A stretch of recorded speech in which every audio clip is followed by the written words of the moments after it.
Welcome to the Will Lives podcast. I promised you part two with Dr. Anthony Dixon.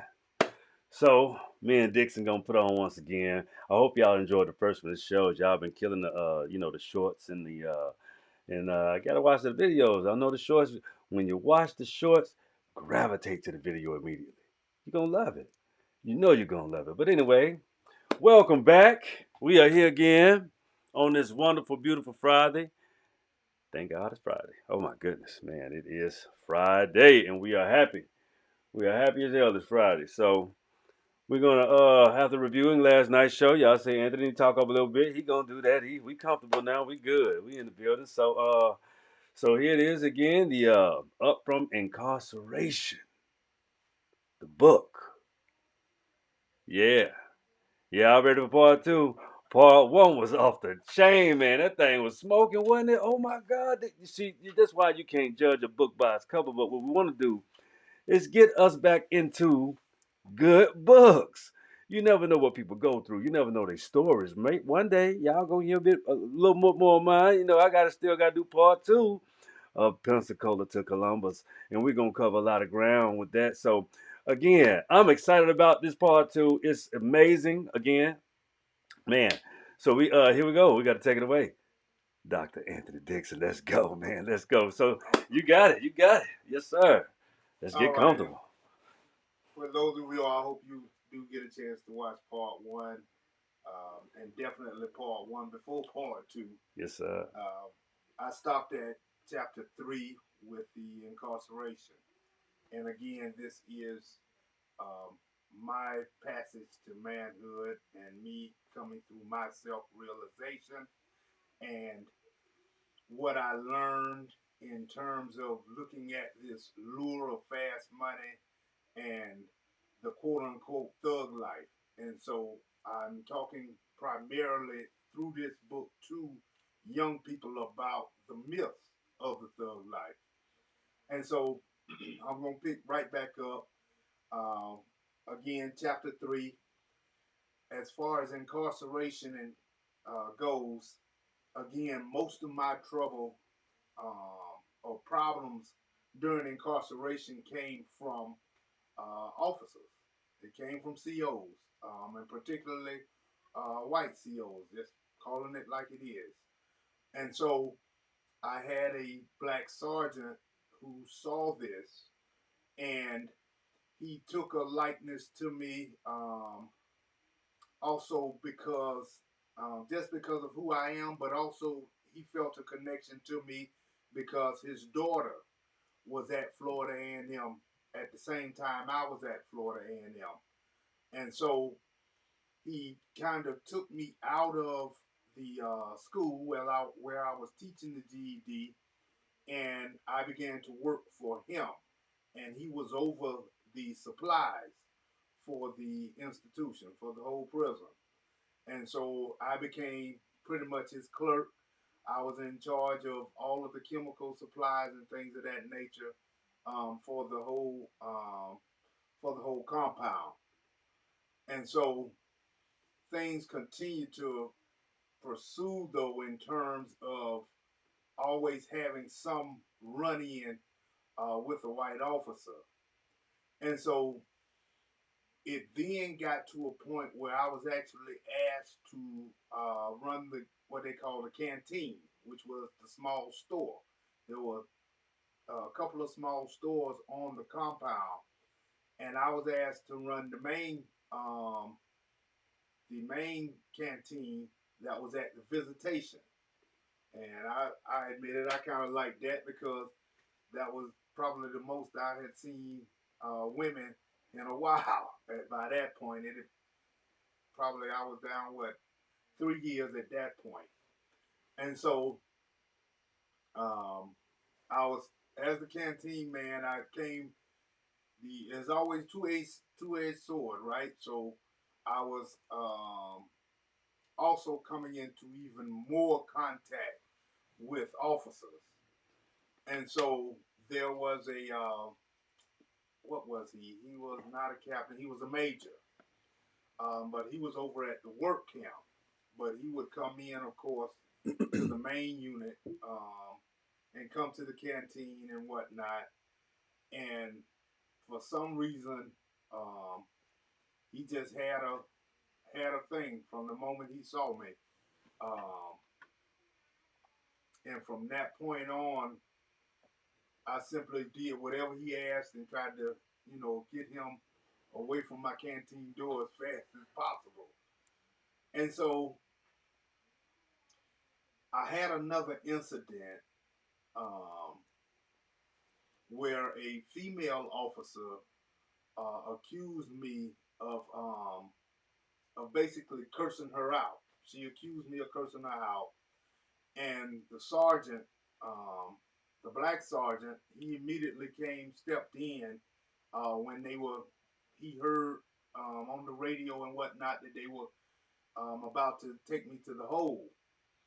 And so he said, no, that's got to be a lie because he worked for me X amount of months and he doesn't curse.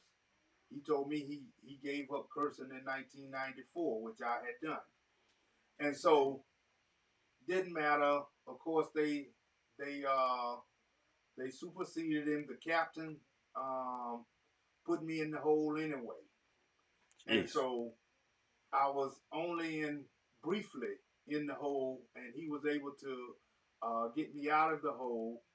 But they agreed they wanted me off the main unit, Right. and so I was sent over to the work camp.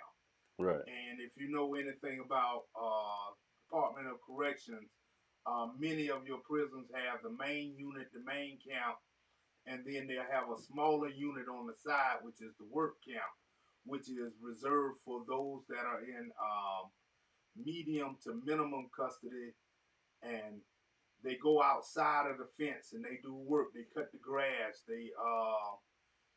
They just do different things, clean up around the prison, just different things.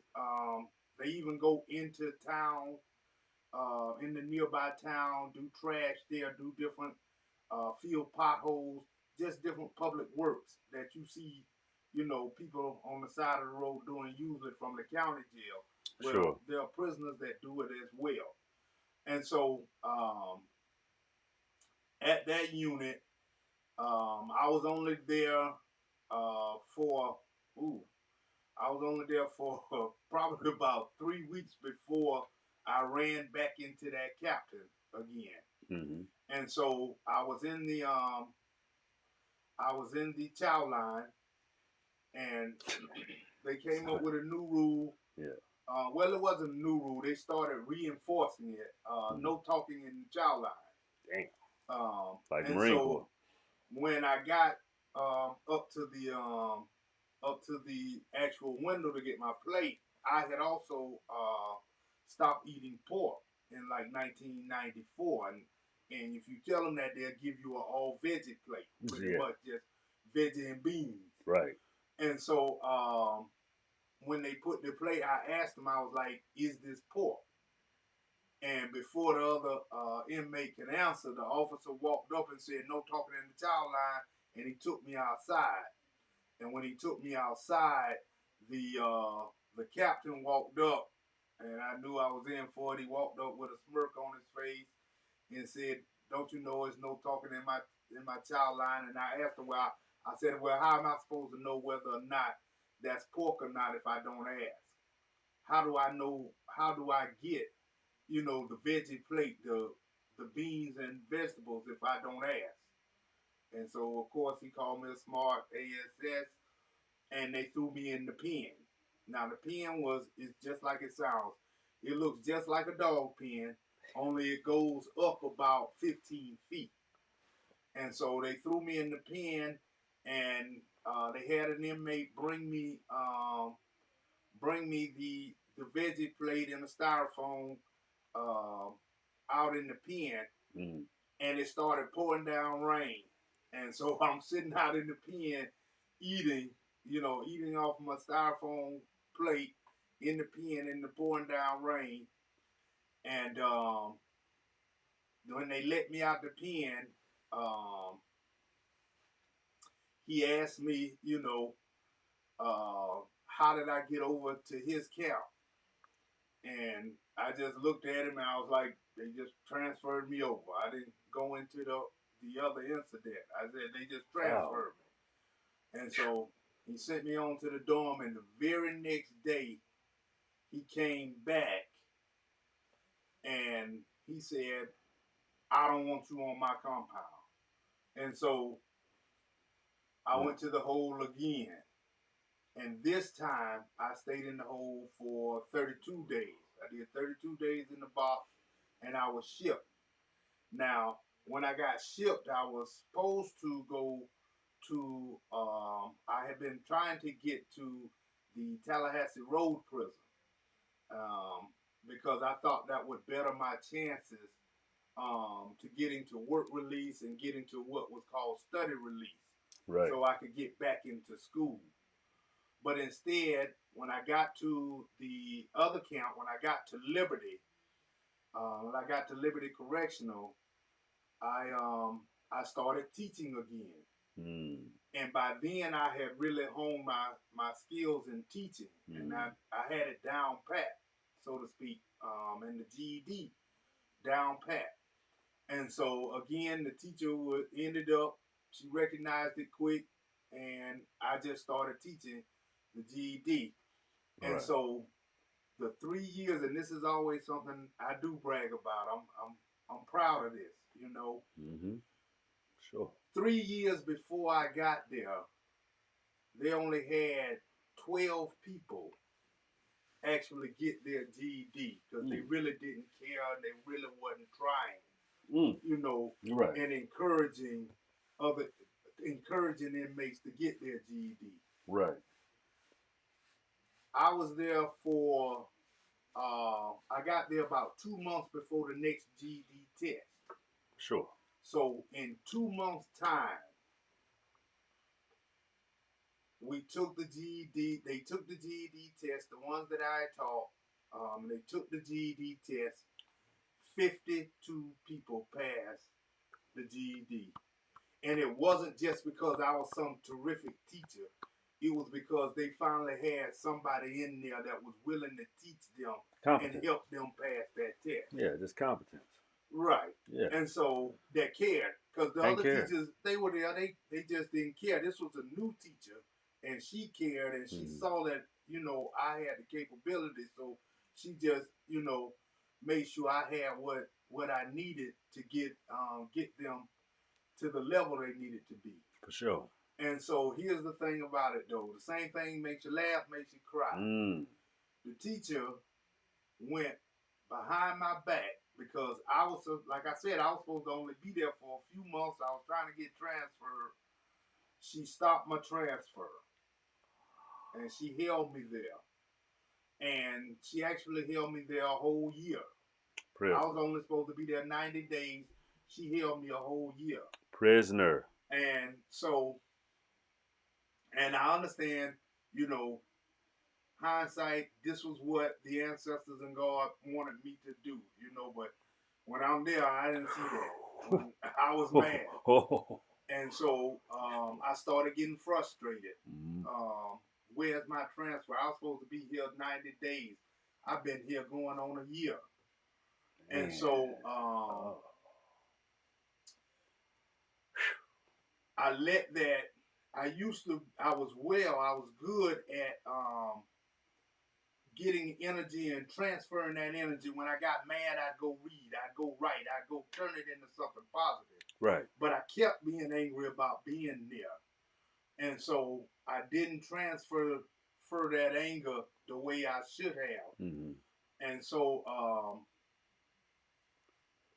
I ended up snapping on an officer. I was wrong. I snapped on him, and it was another black officer, and I snapped on him, and so and it was all my fault. Still officer. And I did 11 days in the box for that. But I deserved those 11 days. Yeah. You know, I deserved them. Now, the first time I went to the box, I didn't. Second time I went to the box, I didn't. But that last one, I earned that. I stand on that. I deserve to be in that box for those 11 days. And so the funny thing about it is, and I gotta say this, and I'm gonna wrap it up about incarceration and go right on to the next chapters. Yes, sir. When I was in box for the 32 days, and the ancestors and the creator puts you in that spot again where it's just you and you got to do the analyzing and you got to talk what you're talking to them. You ain't got nobody else to talk to but them. In that, and when I did those 32 days, it came to me out of nowhere that I was going to get my PhD. Yeah.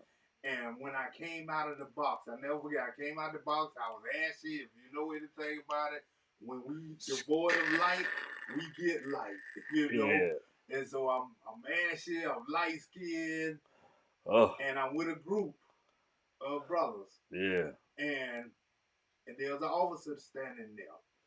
And we were just talking and whatever, and they were talking about, boy, I know you're glad to come out of that box, whatever, whatever. They get ready, they transfer and all that, and I was like, I'm gonna get my PhD. And some of them laughed and was like, oh boy, you tripping, da, da, da, da. But it was the officer who was like, you know, Dixon, I hear a lot of people say a lot of things about what they gonna do and how they gonna turn their life around. Right. He was like, but I believe you. The way you've been carrying yourself, I believe you. And so when I got to the next count and I got in the box again, you know, I was like, well, we're gonna turn that.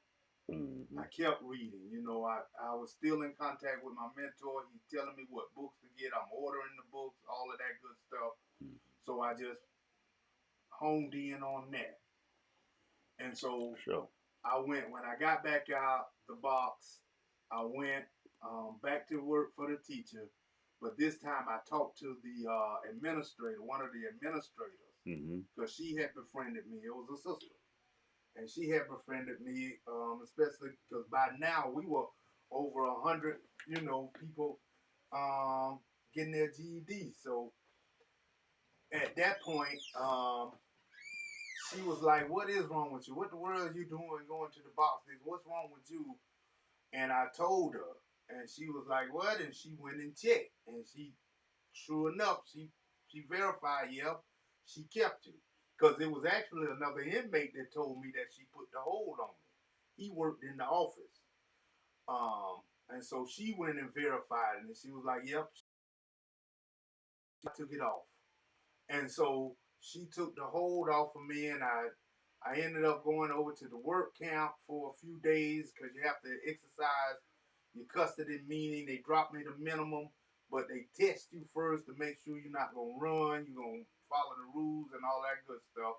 So I cut grass, picked paper out the ditch and all of that, and I made it to work release. And I made it to permanent party work release instead of the work camp. So I was at a park now, and I was, you know, cleaning up the park. I was cutting the grass, emptying the trash, all of that. And so I did that for a while, and I was steady talking to them about study release. And so when I got time, my time was short enough that I was now eligible for work release. I was given a job at Popeyes. And so I was still telling them, though, I'd rather have study release than work release.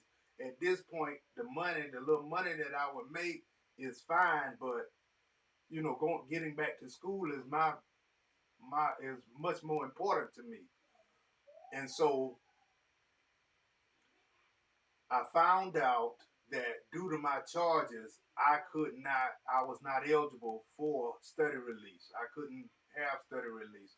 And the major there was like, hey, that's the rules. He was like, now, if you want to go over my head and try to put in, he was like, you can go over my head, but I'm telling you no. Because the rules say this charge you got, this armed robbery charge, and this shooting in and at an occupied dwelling charge says you can't go on a college campus.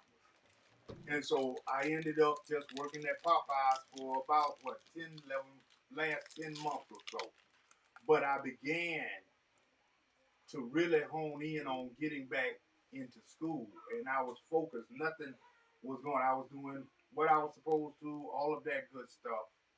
Um, and so here's the funny thing that led me right into my transition, getting out. I ran back into Dread, and Dread was homeless. He was living in the shelter across the street, and he was just looking bad. And I found out that he had gotten arrested on a separate charge a little bit after me, and he got put in the hole, and he lost his mind in the hole. And when I say lost his mind, I mean literally, he lost his mind, and he was now on medication and everything else. So it's a myth when you see those people just go in the hole and they come out. I went in the hole 3 times, well, 4 technically, but 3, and I came out. But that's not everybody. Everybody can't just go to the hole. Everybody can't be locked in a room, a 4x9 or a 5x10 room, and not have any psychological effects.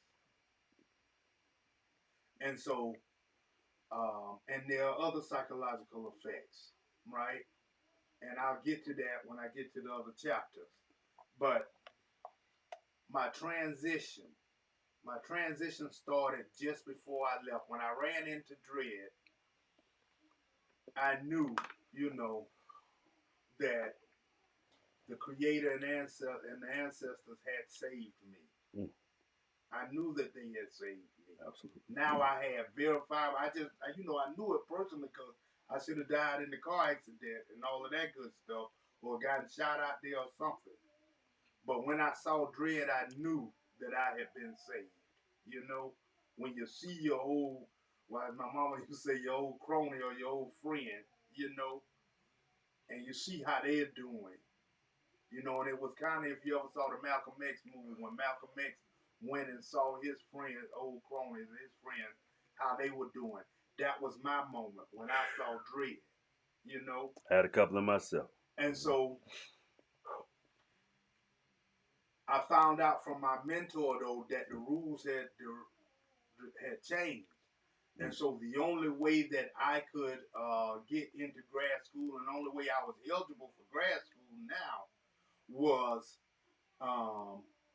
through the hardest way for minorities, which was through the GRE.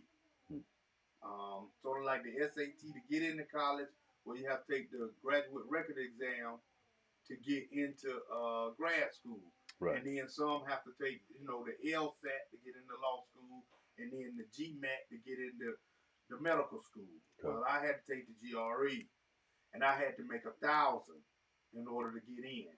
Mm-hmm. And so they let me take the test, right? My last week. Mm-hmm. No, my last month. They let me take the test. Now, here's the thing. They were like, we got to find an officer that will take you, because I had to go to the Sylvan Learning Center to take it. Sure. And so my officer that was closest to me, he had to work that day. He was scheduled to work, so he couldn't take me. Okay. And so the white, what was he? He was a major as well. Mm. He was like, well, I don't know what to tell you. And so this sister, again, another sister to the rescue. Mm-hmm. Excuse me, this sister just stepped up and she said, I'll take him. That's my day off. And they were like, you'll take him? She was like, I'll come in and take him. I'll take Dixon. Mm-hmm. And so she came in on her day off and she took me. And I didn't get it. I needed 1,000. I made a 970. So those last 30 days of my incarceration, I was going to work at Popeyes, and I was coming home studying just the part that I didn't do well on. Yeah, I do at least 30 minutes to an hour, 30 minutes to an hour, 30 minutes to an hour on just the part that I didn't didn't pass on. Mm-hmm. And so when I got out and other people were partying and hanging out, I even had a partner that saw a different woman every day of the week. The first week he was out, all I did was study. Mm-hmm. That's all I did. And so I took the test again. I got out, and then I went that week, and then that next Monday I was right back at Sylvan, and I got in. All right. And when I got in, my mentor brought me in, and he made me, because I did well enough. Not only did I get the 1,000, I went over the 1,000, Mm-hmm. and he made me his grad assistant. And so I worked. I took the same work ethic, 90 hours, even though I was only required about 20, 25 hours a week. I was either studying or working. Right. I ended up working for like 3 different professors. Right. I took the same 90 hours I was working in prison. I started doing the same thing. It's a blueprint. You know, and so some people thought I was brown nosing. Some people thought I was this, that, and the other. Because when you change your life, they're going to call you everything but the child of God. And so I didn't give 2 cents. I did not give a what. I was determined to turn my life around. Absolutely. I was so happy and grateful to be back in grad school. Society. To be back in period, right? To be back in society and have another shot at school and better my life. Oh no, I'll do it. Anybody want? Yeah, I'll do it. You know, I'll do it for you, dog. You know, I'll do it for you. Can you grade these papers for you? I'll grade them. You know, I need somebody to take my class. I'll do it. You know, and so a recruiter came from Indiana University, and I walked in the office. I always have to tell this story. Straight up. I walked in the office, right? Mm-hmm. And it was a brother. His name's Dr. Daniel Walker. I have to give him a shout out. He was standing off to the side by the cabinets, you know, the file cabinets. He was standing off to the side. Mm-hmm. And when I walked in the room, the office administrator and a couple of other people was like, there he is. That's Anthony Dixon. There he is. And I tell y'all no lie. Right. I almost took off running because I had a flashback. They were like, there he is. I almost took off running. And he was like, you Anthony Dixon? And I turned to him and I was like, yeah, but I'm leaning back like, man, the old way say, take off, bro, take off. And he took his head out. He was like, hey, I'm Dr. Daniel Walker. Right. They told me you're the grad assistant that's supposed to show me around today. Yeah. And I should go, oh, okay, yeah, that's me. You know? And they told you I was supposed to do what? They were like, yeah, you got to take him around. He's recruiting for Indiana. He's recruiting for the history department in Indiana. People want their PhD. For sure. He got about 5 classes you got to take him to. Mm-hmm. And so I was with him all day. Right. And we were just talking and that by that afternoon, he was like, well, what you going to do? And I was like, well, I want to get my PhD. And he was like, man, send me your stuff. All right. And I was like, all right. He was like, send me my stuff. And I was like, well, we can go in the office. I can tell him to give you some of it now. He was like, yeah, when we get back to the office. Yeah. He was like, but some of it you got to send. You got to send me this, send me that, send me that. And like I said, I was on it, so I sent it. I had it in the mail the next day after, you know. And so I graduated with my master's. I got out in November of 1999. I started grad school, master's program back at FAMU in January of 2000. May 2001, I finished my master's. Excuse me, y'all. I finished my master's, and fall, by August 2001, I was in Bloomington, Indiana, at Indiana University in the PhD program. Hey man, that's so I wasn't perfect though. I have to tell the truth and shame the devil. You know, in grad school in Indiana, I got too lax. Started thinking I was free when I wasn't. You know, I was on interstate compact because I was still on probation. And I tell people all the time, I've been on it all. County jail, work release, house arrest, probation, interstate compact. I've done it all. Violated, I've done it all. Oh boy. And so I got lax, started thinking I wasn't. Mm-hmm. And I was smoking marijuana because in Florida I was what you call a violent offender. So any of the drug things didn't count for me. Right. So they never tested me or anything. But when I got to Indiana, I had to go under Indiana rules. And so Indiana rules was for everybody, right? On probation. And so I wasn't supposed to leave the state.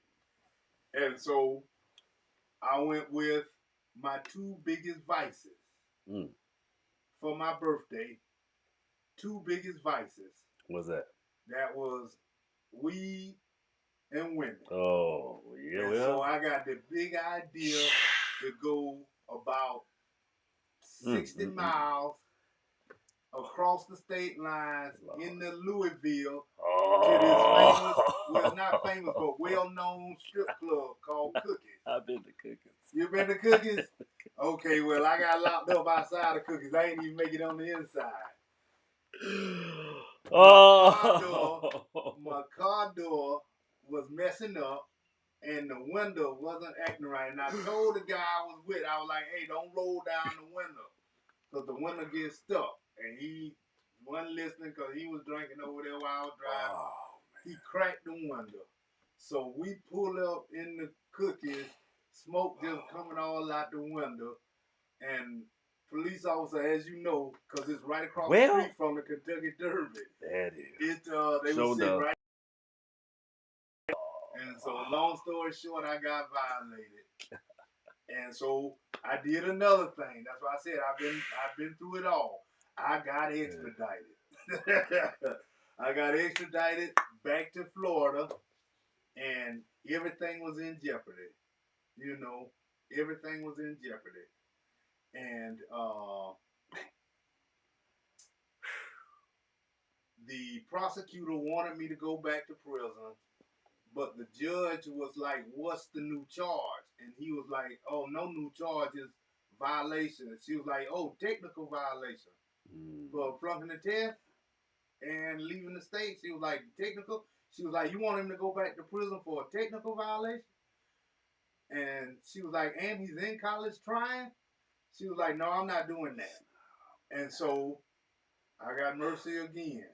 And so my mentor was like, let's, come to Jesus. I'm with you, I'm riding, but if you're going to keep messing up, you know what I'm saying?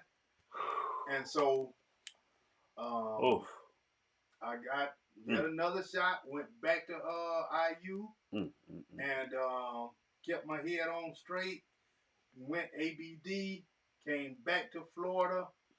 Because I had violated though, and ABD means all but dissertation, means I had to write my dissertation. Right. And so I came back to Florida because I was writing on a Florida topic. So I came back to Florida, back on probation, still on probation rather, and because I had violated, they didn't send me back to prison, but I couldn't get off probation. So I had to do all 7 years on probation. Wow. So basically I got a 15-year sentence. 8 in prison, 7 out. Yeah. I did 5.5 off of the 8. Man, you should have went in the service. You could have did time in the service, man. The funny thing about the service is, when I was in high school, right? God. Because I had done both, brother. Yeah. I had the gold certificate for college, and I had the vocational certificate. Yeah. The Air Force came to the house. Man. The Air Force wanted me. They were calling me, and they asked me one question, and they started packing their stuff up. Are you a... No. They said, because I was in high school. I hadn't gotten any... Oh, you ain't got in trouble yet. Yeah. They were listening to me, and they were like, do you have asthma? And I was like, yeah, I got asthma. And they were like, when the last time you had a asthma attack? I was like, this morning. And they just started packing up. Nothing they could do. That's it. I mean, they just started packing up immediately, you know? And so that was my short with the military. Anyway, man. So the next chapter after transition is lesson learned, and then I discuss the myths of the thug life. And so I share in this book the lessons that I learned, you know, about self-awareness, knowing who you are, knowing your faults. I accepted the fact that I had the Napoleonic complex and I had to do something about it. You know, I accepted my shortcomings. I accepted the fact that I was hanging around the wrong people. You know, even when I got to Indiana that night, you know, I was just, and I'm not gonna call them bad people. They were just doing things that weren't conducive to the track that I was on. I don't judge anybody. That's right. I can't judge a soul. I can't. With what I've done in my life, I can't judge a soul. But for my life and the things that I want to get done and accomplish, I have to decide whether or not going with this person or hanging with these people are going to derail that or not. You know, I got to do that for myself. Everyone has to do that for themselves. Absolutely. You know, and so that was some of the main two lessons in life that I talked about was, you know, the self-awareness, accepting the shortcomings, not putting the blame on anybody else. Because like I said, when I got in that time and I knew I was going to prison, 13 no felony bonds, couldn't blame parents, couldn't blame this, couldn't blame the white man. You know, I had to accept accountability and I had to do something about it on my own. It was the full accountability. It was not personal. Just, oh, I messed up, but it was the full personal accountability. Because we all fall. It's what you do when you get up, right? Yes, sir. Absolutely. And so then the last chapter, which is Myths of the Thug Life, and that chapter, I just discussed all of those myths, that lure, that the ludicrous ideas I had of using a movie, Scarface, to map out my life with.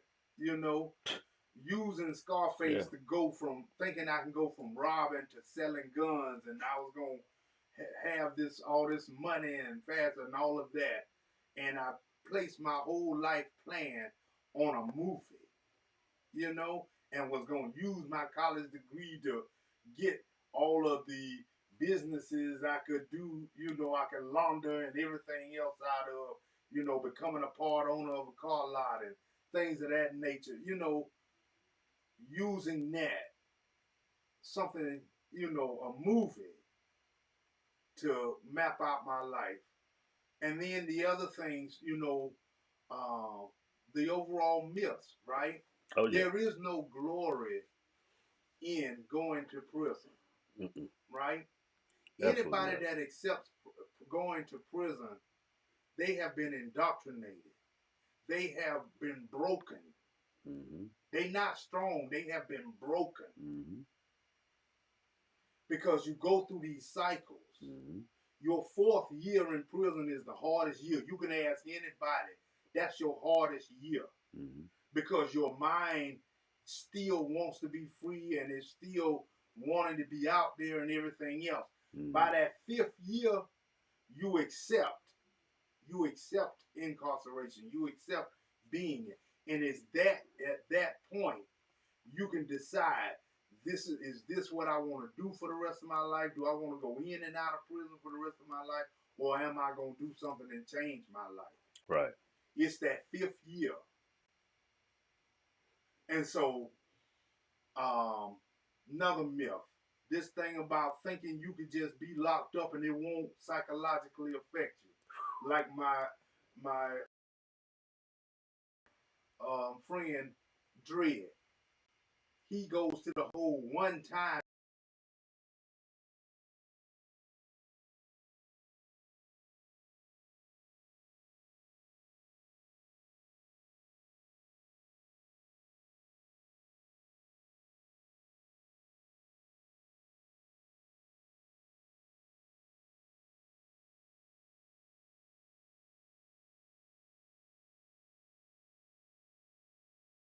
I'm sorry. I'm over what, 10 minutes? You well over. Or 20 minutes? Yeah.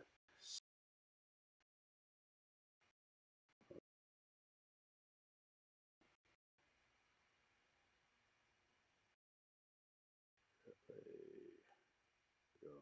It's on. Yeah, that's good. It's on.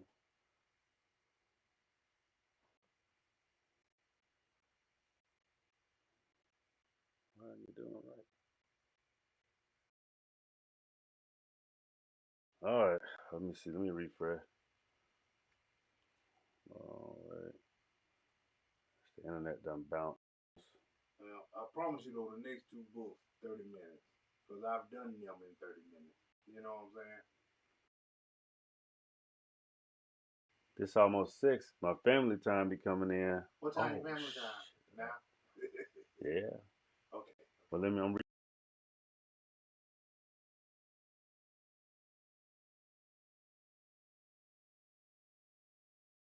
Wow, everything bounced though, cause the TV bounced too. So let me end my AirPlay. Well, do this again. Turn off AirPlay and turn it back on. That's nothing but a negative forces. When I'm talking to your people, try to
All right, we back at it.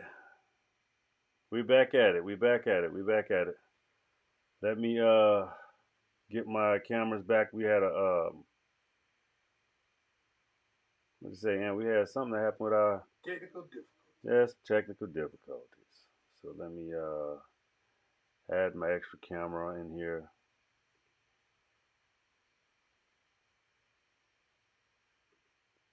All right, my time at 47. Okay, gotta add this one in here. There we go. Yep. All right, let me turn them on. Let me get them back on here. There we go. All right, AD, we back. We back. All right. So Alrighty, again, alrighty. we're talking about the last chapter and just me discussing those myths, right? That Sure.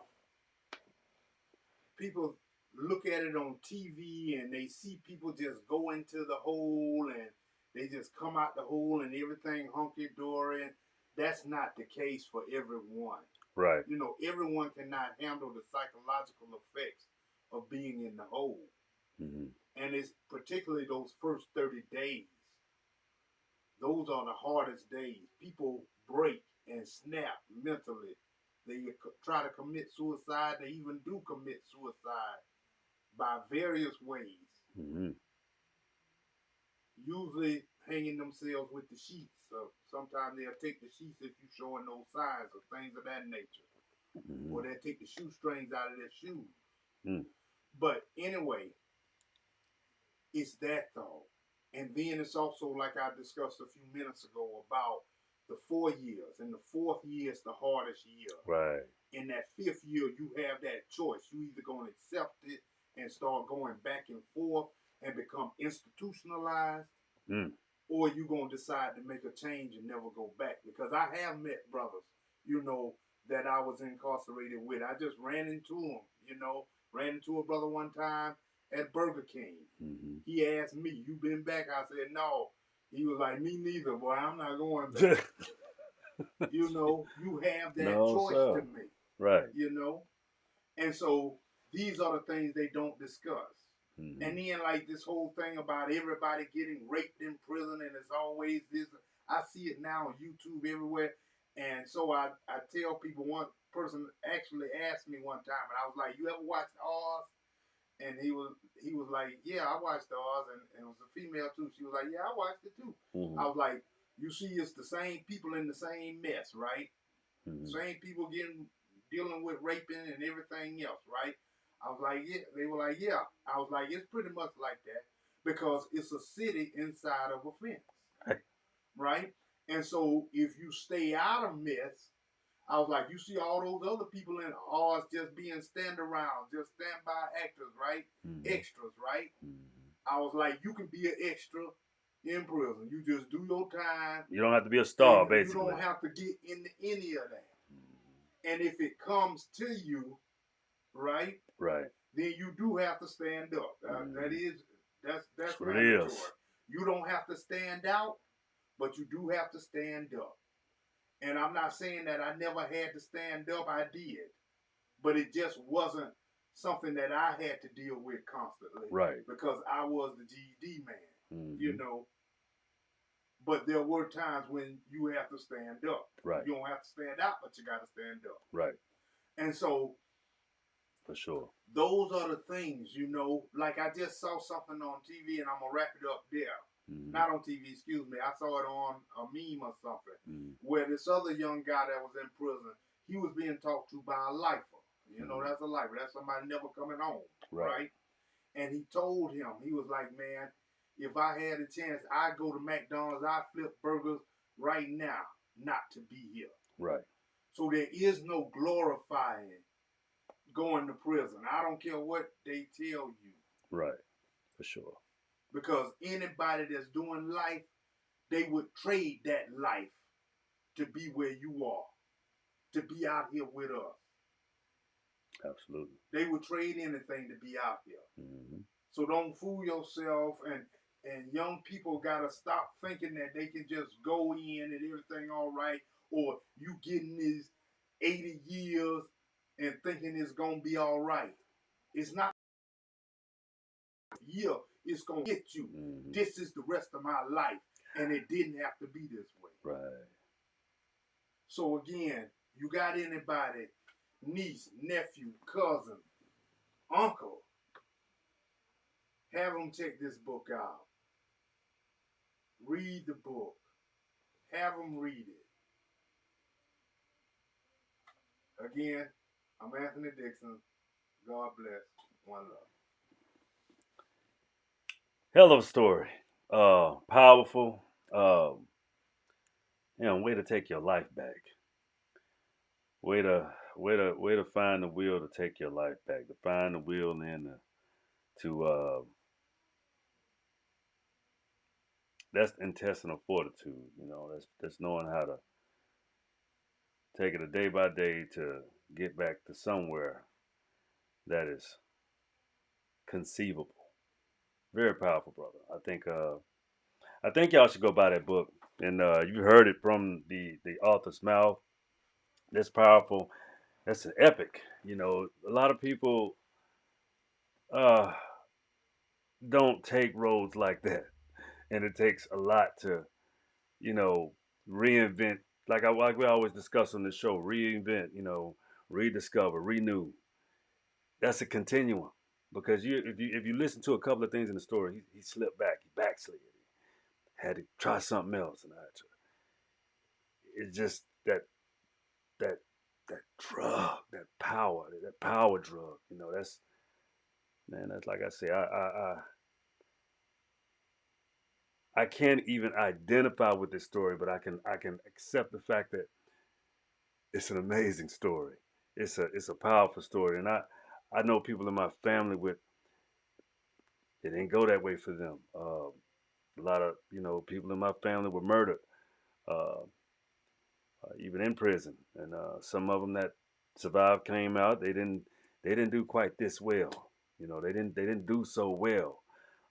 Those shackles, those that PTSD, post traumatic slavery syndrome.